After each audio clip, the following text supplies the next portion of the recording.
Bom, boa tarde a todos, já são 14 horas, sejam todos muito bem-vindos.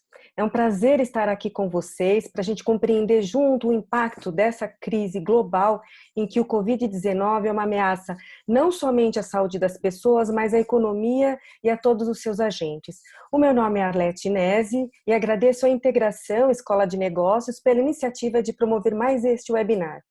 Vocês podem enviar suas dúvidas, perguntas pelo chat e assim nós tornamos essa oportunidade mais participativa e dinâmica. Hoje nós trataremos o segundo dos 3 temas da área de finanças e está conosco a consultora econômica Regina Helena Couto. A Regina, ela é economista com expertise de 26 anos no mercado financeiro e em sua jornada profissional estão atuações na Serasa, o Banco BBV e no Departamento Econômico do Bradesco. Realizou mais de 500 palestras, abordando questões do cenário econômico. E agora eu passo a palavra para ela, de forma que ela possa compartilhar conosco sobre como se preparar e tomar decisões frente aos impactos econômicos do coronavírus. Boa tarde, Regina. Boa tarde, é um prazer estar aqui com vocês. Espero que todos estejam bem, com saúde. Eu acredito que nesse momento ter informação sobre economia é muito importante, porque nós estamos vivendo um momento de muita volatilidade, então a informação é bastante relevante para a gente conseguir tocar os nossos negócios, o nosso dia a dia das nossas empresas. Bem, eu separei aqui o cenário econômico em 2 partes. Primeiro, eu vou falar do que eu estou chamando de olho do furacão, que é o que nós estamos vivendo hoje, e depois eu vou falar do que é o cenário de retomada, né? Então, esse olho do furacão, no momento que nós estamos vivendo, sem sombra de dúvida, nós já estamos vivendo uma recessão e vai ser a maior recessão da história, tá? Porque é uma recessão mundial. É um cenário bastante incerto e volátil. Por que esse cenário nos traz tantas dúvidas? Porque o causador de toda essa problemática é uma situação que tem muito desconhecimento, né? Que é justamente o coronavírus. Hoje não se sabe, ou as informações que nós temos, elas ainda não são certeiras. Então, a gente tem dúvida sobre quando vai acabar e quanto tempo nós vamos precisar para que isso seja controlado. Então, esse grau de incerteza na saúde gera um grau de incerteza muito grande na economia. Tá? Então, nós temos hoje, não conseguimos mensurar com acurácia qual vai ser o tamanho da crise e qual vai ser a duração da crise. Mas o que os economistas estão apontando? As projeções de queda de PIB do Brasil esse ano vão aí de -2% a -5,5%. E, semanalmente, esses cenários vêm sendo atualizados. Há 2 semanas atrás, se falava em queda de PIB de 1%. Agora já se fala de 5,5% até de 6%. Então, é um cenário bastante volátil que exige muita atenção de todos nós. Isso É no uma mundo crise. todo, né, Regina? Isso no mundo todo. E aqui no Brasil, essas projeções são para o Brasil, né? São para o Brasil. Então, essa situação de incerteza não é só nossa, é realmente globalizada. E é uma crise diferente de outras que nós já vivemos, porque hoje o coronavírus vem afetando tanto a oferta quanto a demanda. Então, nós temos uma crise de oferta de produtos, porque muitas indústrias não estão conseguindo produzir, e temos uma crise de demanda, porque as pessoas não estão tendo condições de sair para fazer compras e consumir. Tá? Então, uma crise diferenciada das outras, eu chamo atenção porque ela tem esse grau de volatilidade, de incerteza muito grande. Tá? Bem, e olhando um pouco mais aberta a economia, em que setores que devem ser mais afetados e outros menos afetados nesse momento, nesse curto prazo? Sem sombra de dúvida, a gente até já percebeu, turismo e transporte aéreo foram as primeiras coisas que pararam na economia global, né? O comércio varejista, tirando aqui supermercados e farmácia, está fechado, então também foi bastante afetado. E com isso, o segmento de bens duráveis, então aqui entra o segmento de veículos, e aí puxa toda a cadeia, né? o segmento imobiliário, então vendas de imóveis, os estandes de vendas estão todos fechados, então são setores muito afetados nesse momento. E dentro do agronegócio, quer dizer, o agronegócio não foi tão afetado, porque ele tem a demanda por alimentos, exportação ainda continua, mas eu chamo atenção para o agronegócio, para o segmento sucroalcooleiro, porque é um segmento que ele normalmente já opera muito alavancado, é um setor muito endividado, e nesse momento, com dificuldade de conseguir capital de giro, então aumenta ainda mais a dificuldade desse setor. Tá? E os segmentos que são menos afetados agora nesse curto prazo, a indústria de alimentos, o setor de supermercados, farmacêutica, produtos de higiene pessoal, tecnologia da informação, que é o que mais está sendo usado agora, né? Então, nesse curto prazo, são esses os desdobramentos setoriais. Entendi. E você podemos falar um pouco mais de como vai ser, mesmo vivendo esse cenário de incerteza e como você chamou, o olho no furacão, né? O olho do furacão, mas de fato a situação realmente é complicada. Mas um pós-Covid, daquilo que a gente pode entender, daquilo que você já pode trazer para a gente. Como é que você entende que virá essa retomada da economia? Bom, a retomada com certeza será bastante lenta e gradual, mesmo que as pessoas voltem às suas atividades normais, as empresas voltem, mas existe o fator memória, né? Então, as pessoas, por hora, ainda vão ter um pouco de receio de entrar numa loja e ver uma aglomeração, né? Então, aos poucos, as pessoas vão retomando e perdendo o medo de sair de casa, né? Então, a gente não pode dizer que na mesma medida que vai cair a contaminação, a economia vai voltar. Não vai ser uma coisa instantânea. Né? Não é como a gente até já viu alguns vídeos que na hora que tudo isso passar, sai todo mundo correndo de casa. Né? Não é bem assim que vai funcionar. E os governos também vão estar muito atentos ao seguinte fato: na hora que liberar, as pessoas começarem gradualmente a retomarem suas atividades, se houver um aumento da curva de contaminação, volta para a quarentena de novo. Esse risco ele deve estar no nosso radar, tá? Porque isso pode voltar a acontecer. Então, a gente vai observar como que as outras economias, a China e outros países que vão saindo da quarentena, como é que vão se comportar, mas a gente tem que ter no nosso radar que esse é um risco que pode acontecer. Se a curva voltar a crescer, volta a quarentena de novo. Então, essa retomada vai ser de uma forma bastante gradual, e o efeito memória, né? Como as pessoas vão ainda ter esse receio, as viagens, principalmente internacionais, vão continuar ainda afetadas. Tem muita gente que vai ter medo de viajar em julho do ano que vem, de férias, ainda viagens internacionais.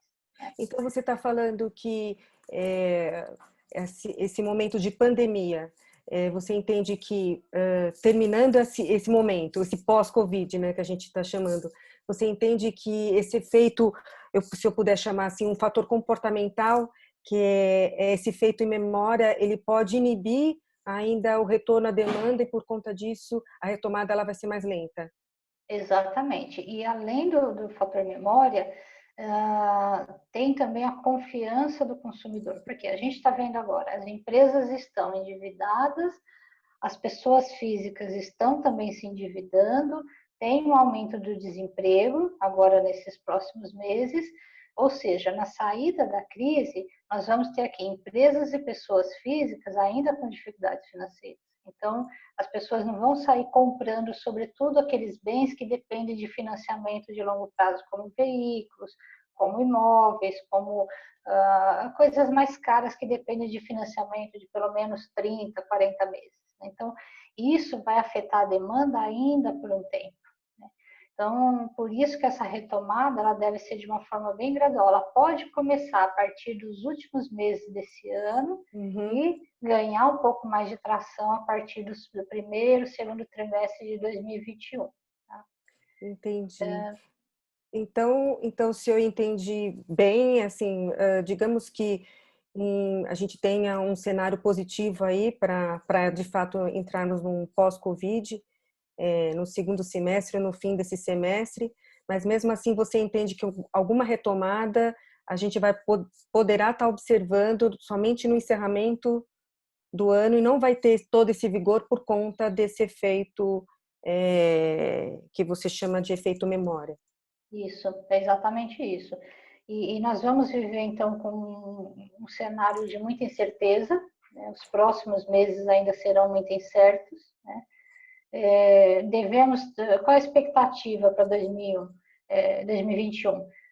Tem um crescimento de PIB também que está variando muito, aí de 2,5% até 5%, 5,5%. Tá? Isso vai depender muito da atração que a economia tiver já nos últimos meses desse ano, comecinho do ano que vem, mas a expectativa é de crescimento. Então, aquele crescimento que se esperava para esse ano, a gente está deslocando para 2021, mas vai acontecer de uma forma gradual. Então, o primeiro semestre ainda a gente pode ter uma economia ainda fraca e a partir do segundo semestre de 2021, aí sim a gente tem uma economia mais robusta. Tá? Tem dois indicadores que eu queria comentar. A taxa Selic, que é a taxa básica de juros da economia, está em 3,75. Tem expectativas que possa cair mais, em torno de 3%. Já tem economistas acreditando que chega até a 2% até o final desse ano, tá? Para incentivar essa retomada econômica. E o dólar, que é uma variável bastante relevante, né, porque o Brasil importa muita matéria-prima, tem oscilado aí acima de 5 reais, por conta de toda essa volatilidade mundial. Tem as questões políticas que a gente tem enfrentado também. Então, a gente vai conviver nesses próximos meses com essas incertezas econômicas, e isso reflete muito no câmbio também. Entendi. E aí uma pergunta difícil. Primeiro, para você consultar a sua bola de cristal, porque a gente é até complicado estar colocando isso agora, mas o que você acha que vai ser então o dólar? Se você já colocou, mas sua ideia de dólar mesmo? Sim. Quanto Bom, seria? esse curto prazo ele deve variar bastante nessa faixa aí de 5, tá? 5 batendo até 6. Expectativa para final do ano, aí chegar dezembro, terminar dezembro, em torno de 4,80, 4,70, porque aí você já tem uma situação, você já consegue visualizar um pouco mais o que é o futuro, né? Já tem passado esse olho do furacão que a gente está vivendo hoje, e você consegue ter um cenário mais calmo para o dólar. Então, eu diria aí de 4,70, 4,80 mais ou menos. Olha, veio uma pergunta para você, antes de eu seguir com a minha, que eu achei interessante. Fica à vontade se você puder responder como economista, né? É da Meg Charamelli. Ela pergunta assim: Regina, o que você considera um bom investimento a médio prazo, considerando esse cenário? Investimento de finanças pessoais? Pode ser, mas você pode também Tá. falar em termos econômicos. A gente, semana passada, teve um plano econômico que foi colocado. Como que você avalia, então, dado esse cenário, o que seria um bom investimento, então, hoje no país?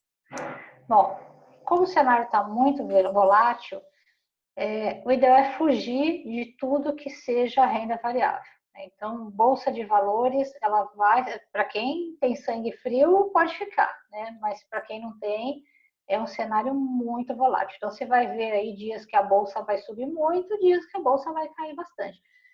Nas últimas semanas, o cenário para a Bolsa vem ficando até um pouco mais tranquilo, né? Porque logo quando saíram as primeiras notícias do Covid, a gente teve dias aí que a Bolsa fechou, né? Foi o circuit break durante 2 a 3 vezes no dia, que é quando a Bolsa cai mais de 10%. Então, eu acho que é um cenário bastante arriscado. Então, procurar aqueles investimentos mais de renda fixa, né? Aí é poupança, é CDB, que é o que nesse momento tem uma segurança maior. Que dá uma proteção maior, né? Dá uma proteção maior. Ótimo, Regina.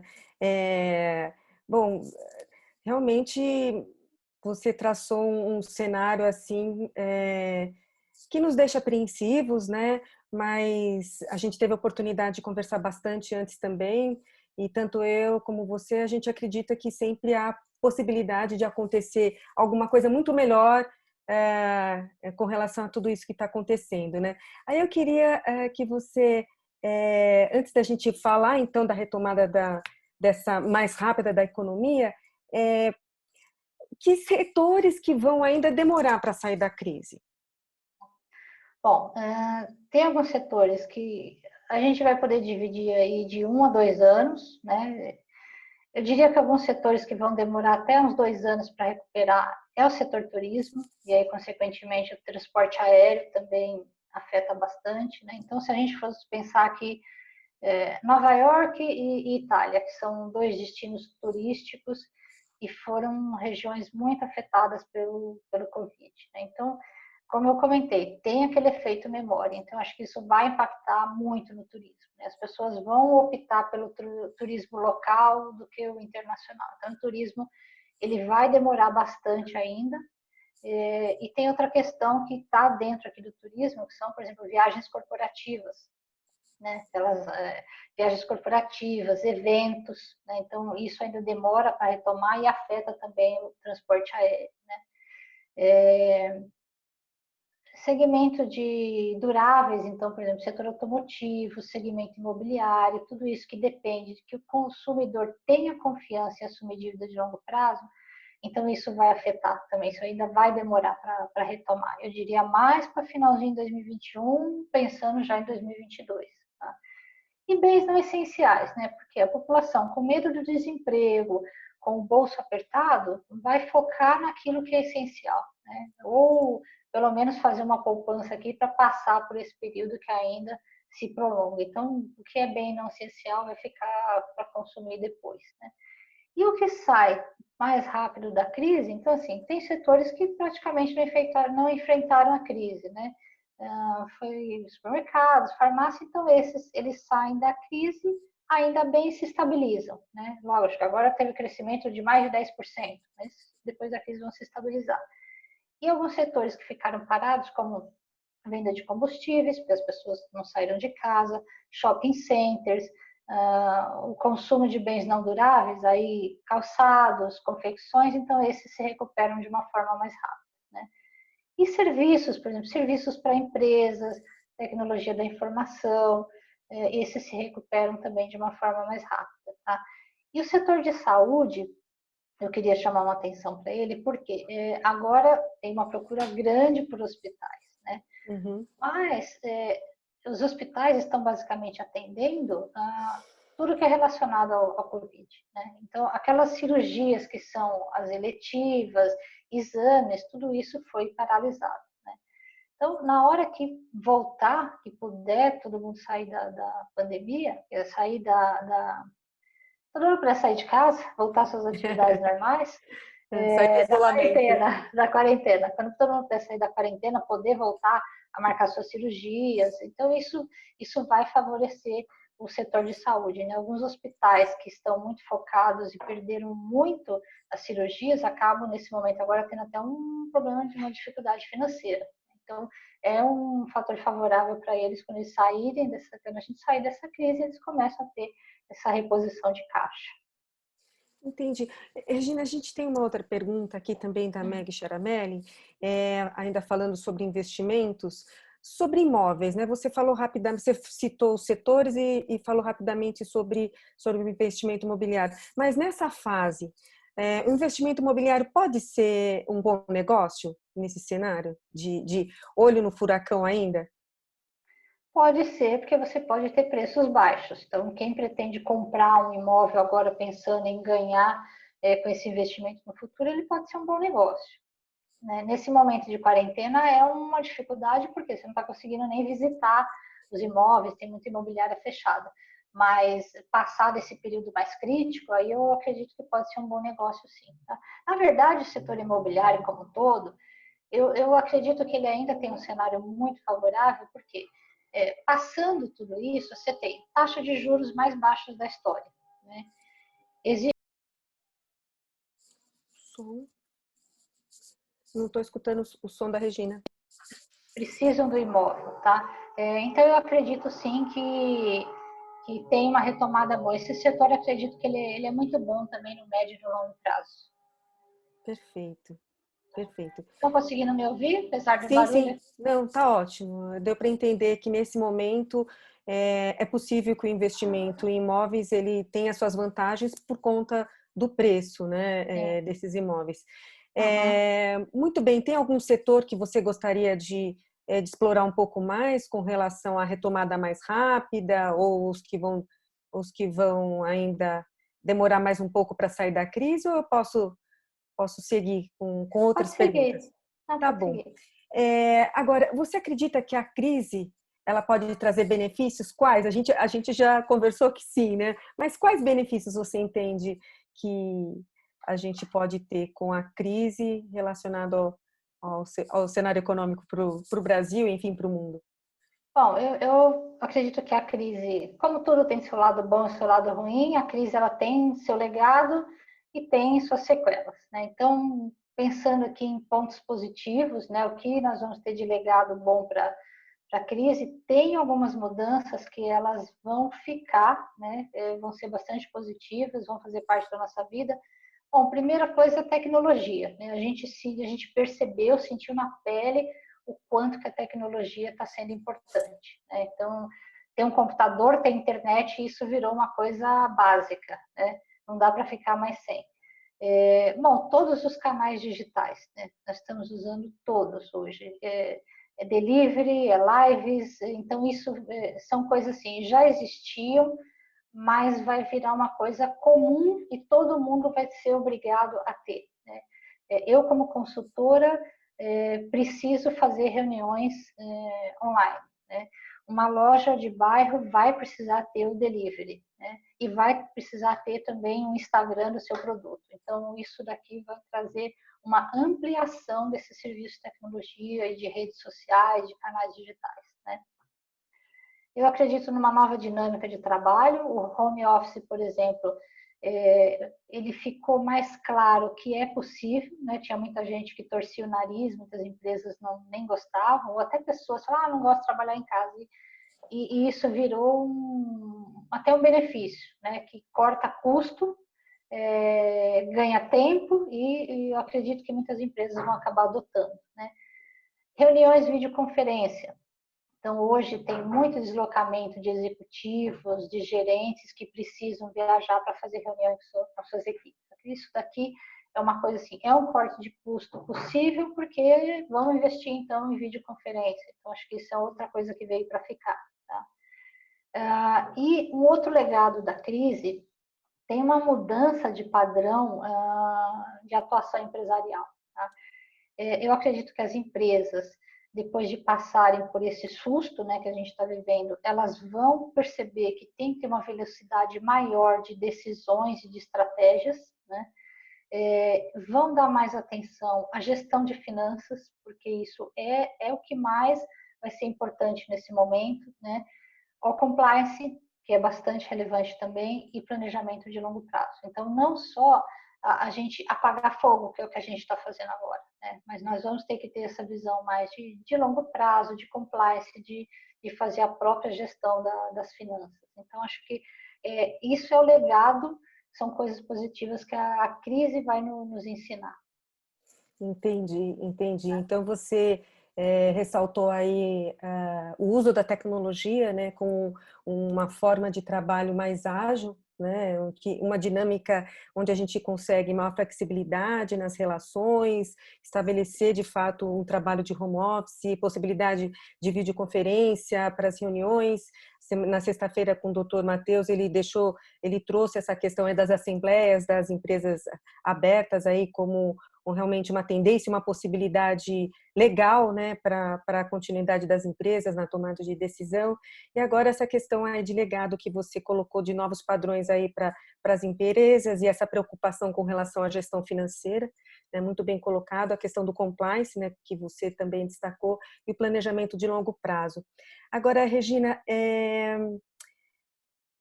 quais ações, então, que você sugere para as pessoas, para os trabalhadores, enfim, para as empresas, elas, de forma que elas possam tomar decisões para superar a crise? Que dicas você poderia estar compartilhando mais com a gente aí,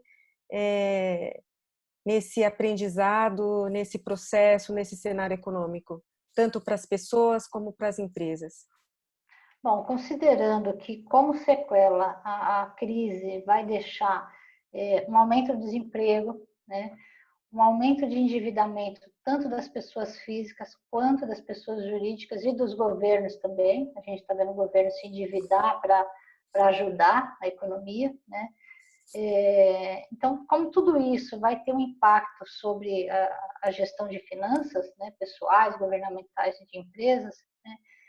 Então, o que eu acredito? Que ações que devem ser tomadas para a gente enfrentar esse olho do furacão, mas também a gente está preparado para a saída da crise, né? A gente não pode, nesse momento, ficar focado só aqui, tá? Eu estou apagando incêndio aqui, mas a economia vai retomar, né? Uhum. Todo mundo vai sair da crise e os seus concorrentes também vão sair da crise, né? Então, quem vai sair melhor é quem conseguiu organizar aqui a casa, né? Mas se organizar pensando na saída também. Então, a gente tem que ter essas duas visões, de agora e do depois, que esse depois é daqui a pouco, né? A gente não vai sair da crise daqui a 3, 4 anos. Ele não é uma crise de longo prazo, é uma crise breve. É que a gente, quando está vendo a crise, pensa que ela é eterna, né? Mas daqui a poucos meses a gente já está saindo. Então, o que eu sugiro como ação para a gente enfrentar agora e sair bem dessa crise?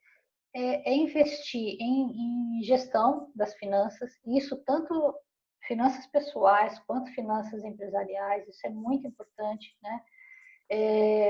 Investir em ações que possam melhorar a eficiência operacional, ganhos de produtividade. Eu sempre ouvi dizer isso, que nada como uma boa crise para a gente organizar a casa, né? É na crise que a gente vai, isso daqui eu posso ficar sem, isso aqui eu posso cortar, né? Isso aqui estou gastando muito. Então, é na crise que a gente se organiza, tá? Que a gente encontra desperdícios, né? Então, é um bom momento agora para a gente fazer isso. Uma melhor eficiência operacional e ganhar produtividade, tá? Diversificar. O empresário, ele tem que ter sempre essa cabeça assim, ele precisa diversificar dentro do próprio setor dele, tá? Se ele faz pão, então ele pode fazer vários outros tipos de pães, né? Ou diversificar para outros setores, né? Se eu atuo num setor, mas tem um outro aqui que ele está indo bem, eu tenho que ter uma outra visão, tá? Então, sempre pensar na diversificação, tá? Só para citar 2 exemplos aqui de diversificação, por exemplo, setor de turismo, né? Uhum. Eu conheço um empresário do setor de turismo que ele era 100% focado em viagem para Disney, né? Quando o dólar começou a subir muito, as viagens para Disney despencaram. Então, o que ele começou a fazer? Começou a diversificar o portfólio dele.